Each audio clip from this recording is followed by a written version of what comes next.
Golden towers are pretty expensive, costing 50k coins to get one skin, and there are a total of 6 skins.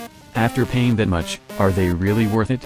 Here, I'll be ranking all 6 golden towers, from the worst to the best. I'll break down their strengths and their weaknesses. Let's get into the video. If you are enjoying this video, consider hitting the subscribe button, and if you disagree with my opinion, leave a comment below.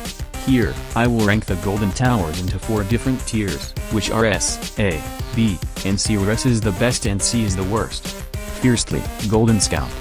This tower is great for early game, as you can place it down in wave 1. He gains hidden detection at level 2 and gains leap penetration at level 3, making it a viable option for hardcore. Golden Scout handles early game enemies easily. In the late game, he's starting to fall short, where stronger enemies become too much for him to handle. While it's reliable to use early on, there are many other towers that could do the same thing in early game and do a good job at handling late game enemies. I'm giving him in the B tier. Secondly, Golden Soldier. He's a Golden Scout but better.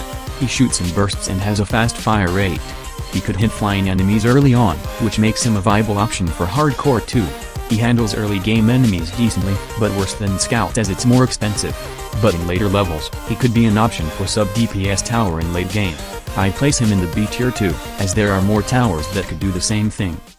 Thirdly, Golden Pyromancer. This tower damages enemies while applying a burn effect, which makes him a strong early game option with a relatively cheap cost. At level 3, he gains the ability to melt enemy defense. Note that the Pyromancer can't melt defense of major bosses, like Awakened Fallen King. At max level, he could shred hordes, especially breakers. I'm placing him in A tier. Fourth, Golden Cowboy. This tower generates cash every 6 hits while also dealing decent damage, making it one of a decent early game tower. He's a great option for economy when you can't use a farm and need extra DPS.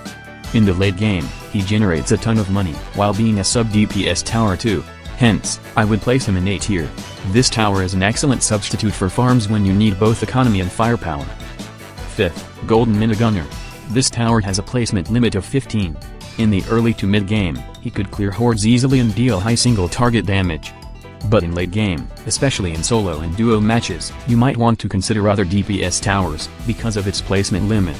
He only has 18 range at max level, and that makes him prone to stuns as you have to place minigunners closer to the path. I'm placing him in A tier 2. And lastly, Golden Crook Boss. Simple explanation for this tower. He has really high damage at early levels, and he will spawn its goons every minute and they are incredibly powerful. In the early game, he cooks every wave. By mid-game, you likely have some level 3 crooks who also cook every wave. In the late game, he has a ton of single target damage and spawns really powerful goons. An easy S tier for him. Note, the S tier I'm giving him, it doesn't mean that the Crook boss doesn't have downsides.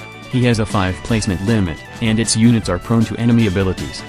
Thank you for watching if you are still watching until now. And again, if you disagree with this, leave a comment below.